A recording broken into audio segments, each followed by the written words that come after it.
Bonjour, c'est Aurélie du blog Devenir capitaine de son navire. La semaine dernière, je vous faisais une vidéo sur une de mes clés qui m'a permis de réussir dans mon entreprise. Et c'était de faire tout ce qu'il y a à faire et de saisir toutes les opportunités pour atteindre ses objectifs. Et donc d'avoir une remise en question, d'avoir cette honnêteté, au moins cette honnêteté de voir que parfois j'ai des opportunités qui me permettraient de contribuer à mon objectif et opportunités que je ne saisis pas. Et j'ai eu le commentaire très intéressant de Delphine qui disait mais quel est le lien avec si on manque de confiance en soi et si on a peur de l'échec. Et je crois qu'elle est très bien placée pour savoir que la confiance en soi, c'est pas non plus ma super force. Mais c'est intéressant. C'est intéressant parce qu'effectivement, le manque de confiance en soi peut faire qu'on ne saisit pas les opportunités parce qu'on a trop peur d'échouer. Sauf que si je ne saisis pas l'opportunité parce que j'ai peur d'échouer, je ne saurai pas si je vais échouer ou pas. Et donc, ma croyance va se renforcer. Je risque d'échouer.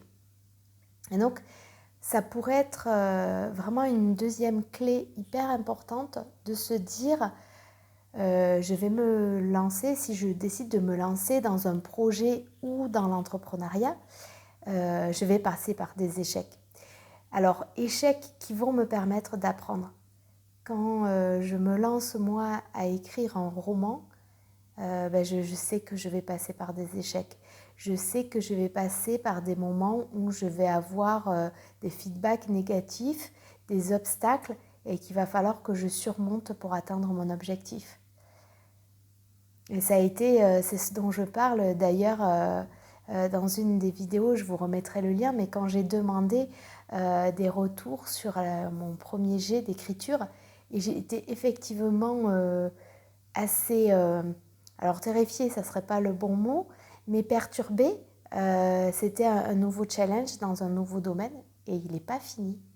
Mais je crois qu'il faut au moins être dans cet état d'esprit de je vais traverser des erreurs, des échecs, et donc il faut avoir cette énergie pour les surmonter.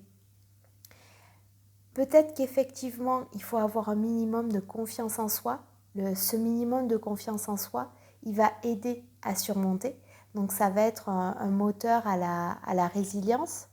Donc ça peut être bien de regonfler son réservoir. Hein. C'est un peu ce que je présente d'un capitaine de son navire avec les forces.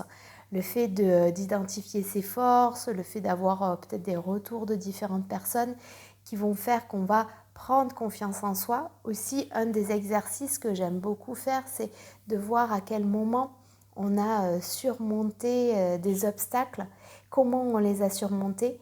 Et moi, c'est ce qui m'a donné la force de me dire, ça ne sera pas forcément facile, j'aurai peut-être des échecs, des erreurs, mais je vais pouvoir les surmonter parce que j'ai déjà par le passé réussi à surmonter ces obstacles. Donc, on ne peut pas attendre d'avoir suffisamment confiance en soi pour lancer ses projets, sinon je crois que ça n'arriverait jamais. Mais on peut peut-être mettre en place une progression et s'entourer à la fois des personnes et des outils qui vont nous permettre de transformer ces échecs en fait en apprentissage et ainsi de progressivement construire sa confiance en soi. En tout cas, une confiance en soi minimum qui me permettra de sortir de ma zone de confort et de saisir les opportunités. Et parfois, c'est aussi de relativiser. Qu'est-ce qui se passe si j'échoue ? Je vais prendre le dernier exemple que j'ai en tête. On m'a proposé de participer à la Fabrique du Changement, qui est un événement sur l'innovation managériale et le changement, fin octobre, sauf qu'il fallait candidater à un moment où j'avais pas beaucoup de temps. Et je voulais le faire sur quelque chose qui avait du sens pour moi, mais je ne me sentais pas trop disponible pour le faire. Donc je l'ai fait avec le temps que j'avais.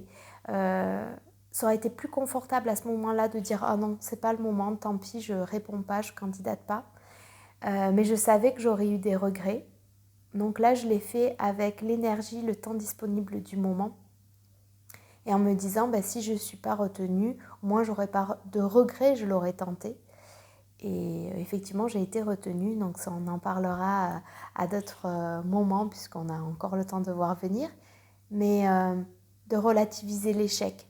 Donc il faut construire cette confiance minimum qui me permettra d'encaisser l'échec, d'encaisser et de relativiser sa place dans ma vie. Ça serait peut-être une deuxième clé. Merci Delphine pour ce commentaire parce que je trouvais ça vraiment intéressant d'aller au-delà et de voir et de partager d'autres aspects. À très bientôt.